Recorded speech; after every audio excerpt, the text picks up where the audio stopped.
ఈరోజు మనం ఒక కథ గురించి అయితే మాట్లాడుకుందాం. చాలామంది ఈ కథ జరిగింది అని అంటారు, బట్ కొంతమంది ఇది ఫేక్ అంటారు. సో వాట్ ఎవర్ పక్కన పెట్టేసి బట్ మనం అయితే కథ గురించి అయితే మాట్లాడుకుందాం. సో ఏంటంటే కొంతమందిని అడిగినామనుకోండి, దయ్యం ఉందా లేదా అంటే కొంతమంది ఏం చెప్తారు, ఉంది, నేను చూశానని కూడా కొంతమంది చెప్తారు, లేదు నేను ఫీల్ అయ్యానని కూడా కొంతమంది చెప్తారు. మరి కొందరు ఏమంటారంటే ఇదంతా ఫేక్, దయ్యాలు లేవు, ఏమీ లేవు అని చెప్పి కొంతమంది అయితే నమ్ముతూ ఉంటారు.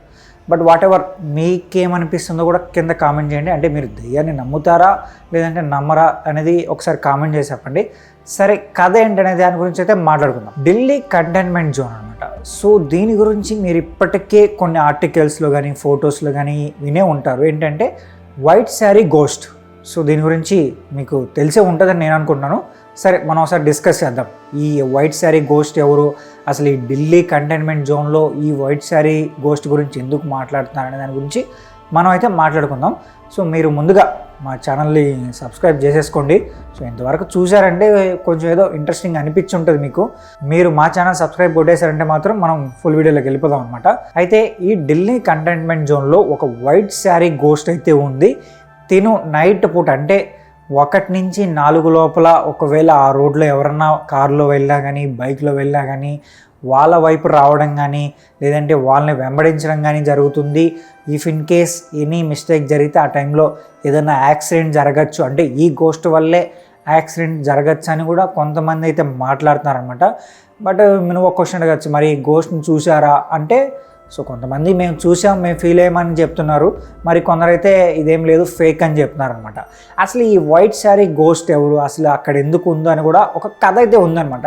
బట్ ఇది కథ లేదా నిజమా అనే విషయం గురించి పక్కన పెట్టేసేయండి. మేబీ ఇదే అయిండొచ్చు అని చెప్పి కొంతమంది మాట్లాడుకున్నారు. సో ఆ కథ గురించి నేను మీతో డిస్కస్ చేస్తాను. ఏంటంటే కొన్ని సంవత్సరాల క్రితం ఒక అమ్మాయి ఉండేది. సో తను ఒక అబ్బాయిని లవ్ చేస్తూ ఉందన్నమాట. సో ఫైనల్గా వాళ్ళు ఇంట్లో వాళ్ళతో ఫైట్ చేసి వాళ్ళ పెళ్ళికైతే ఒప్పించుకున్నారు. సో ఫైనల్గా పెళ్ళికి ఒప్పుకున్నారు. సో పెళ్లి డేట్ వచ్చేసింది. ఇంకా పెళ్లి చేసుకుని అంటే కళ్యాణ మండపంకి వెళ్ళే సమయంలో ఏమైందంటే ఈ అమ్మాయి అలాగే వాళ్ళ పేరెంట్స్ అంతా ఒక కారులో వెళ్తున్నారంట. సో ఆ టైంలో కారులో వెళ్తున్న టైంలో ఒక వ్యక్తి అంటే బాగా తాగున్న వ్యక్తి ఒక వెహికల్ లారీయో లేదో సంథింగ్ ఏదో కారులో ఎదురుగా వచ్చి వీళ్ళకైతే డాష్ ఇస్తాడు. సో ఇవ్వడం వల్ల ఆ టైంలో స్పాట్ డెడ్ అవుతారు. ఎవరు, అమ్మాయి వాళ్ళ పేరెంట్స్ అయితే అక్కడికక్కడే చనిపోతారు. ఆ అమ్మాయి మాత్రం బతికే ఉంటుంది అనమాట. సో తనేంటంటే వాళ్ళ పేరెంట్స్ని హెల్ప్ చేయడం కోసం అని చెప్పి కారు నుంచి బయటకు వచ్చి హెల్ప్ కోసం అడుగుతున్న సమయంలో ఈ తాగి ఉన్న వ్యక్తి ఏంటంటే ఒకవేళ గుద్దిన విషయం బయటకు వస్తుందేమో అని చెప్పి ఈ అమ్మాయిని కూడా గుద్దేద్దామని చెప్పి ఆ అమ్మాయిని కూడా చంపేస్తాడు. సో దాంతో అమ్మాయి అక్కడికక్కడికే చనిపోతుంది అనమాట. అప్పటి నుంచి ఆ అమ్మాయి అక్కడే తిరుగుతూ ఉంటుందని చెప్పి సో కొన్ని రూమర్స్ అయితే ఉన్నాయి. కొంతమంది అయితే మాట్లాడుకుంటూ ఉంటారనమాట. ఏంటంటే ఇప్పుడు 1 నుంచి 4 మధ్యన ఎవరన్నా ఆ టైంలో కారులో వెళ్తున్నప్పుడు ఈ అమ్మాయి సడన్గా కారులో కనిపిస్తుందంట. కారులో కనిపించిన తర్వాత వాళ్ళకు ఒక వాయిస్ వినిపిస్తుంది. అంటే కొన్ని క్వశ్చన్లు అడుగుతుందంట. లైక్ ఏంటంటే, నువ్వు ఎవరినైనా లవ్ చేస్తున్నావా, ఒకవేళ లవ్ చేస్తే వాళ్ళని పెళ్లి చేసుకుంటావా, నువ్వు ప్రేమలో నిజంగానే నిజాయితీగా ఉన్నావా అని అడుగుతుందంట. ఇప్పుడు మనం చెప్పే ఆన్సర్ బట్టి ఆ గోస్ట్ తీసుకునే డిసిషన్ అయితే ఆధారపడి ఉంటుంది. లైక్ ఏంటంటే ఇప్పుడు కానీ మనం ఓకే నిజాయితీగా ఉంటామని చెప్పినాం అనుకోండి, ఆ ఆన్సర్ గోస్ట్కి నచ్చితే మాత్రం ఖచ్చితంగా వదిలేస్తుందంట. సో వాళ్ళని ఏం చేయదని కూడా చెప్తున్నారు. ఈఫ్ ఇన్ కేస్ మనం కానీ ఏదైనా ఫేక్గా చెప్పినా కానీ లేకపోతే ఏదైనా అబద్ధం చెప్పినా కానీ ఖచ్చితంగా అది మనల్ని వెంబడిస్తుంది. ఎంత దూరం వెళ్ళినా సరే మనల్ని వెంబడిస్తుంది. సో అప్పుడు ఆ ఫాస్ట్లో కానీ ఏదైనా యాక్సిడెంట్ జరగచ్చు, మనం చనిపోవచ్చు అని కూడా సో కొంతమంది అయితే మాట్లాడుతున్నారనమాట. ఇట్లాంటి కొన్ని సంఘటనలు జరిగినాయని చెప్పి కొంతమంది అయితే చెప్తున్నారు. సరే, ఇదొక కథ పక్కన పెట్టేసేయండి. ఈ కథ గురించి పక్కన పెట్టేసేయండి. ఇంకొక కథ ఉంది. ఏంటంటే ఈ కథ ఎప్పుడు స్టార్ట్ అయిందంటే 1914లో స్టార్ట్ అయింది. ఆ సమయంలో బ్రిటిష్ వాళ్ళు ఉన్నారు కదా, వాళ్ళు ఏంటంటే ఇప్పుడు ఈ ఢిల్లీ కంటైన్మెంట్ జోన్ ఉన్న ప్రాంతం అంటే ఏంటంటే అప్పట్లో బాగా పెద్ద అడవి.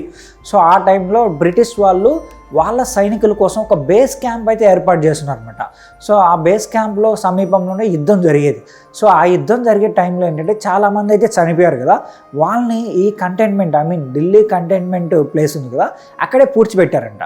సో అప్పటి నుంచి ఆ సైనికుల ఆత్మలు ఇక్కడ తిరుగుతూ ఉన్నాయి. సో ఆ సైనికుల ఆత్మల వల్ల కూడా ఇలా కొంచెం ఇది రెడ్ జోన్ అంటే గోస్ట్ జోన్ లాగా మారిపోయిందని కూడా మాట్లాడుతున్నారు. మరి సో ఇప్పుడు ఈ అమ్మాయి కథ నిజమా లేదంటే ఆ సైనికుల ఆత్మలో కథ నిజమా అనేది గురించి ఎవరు కరెక్ట్గా చెప్పట్లేదు.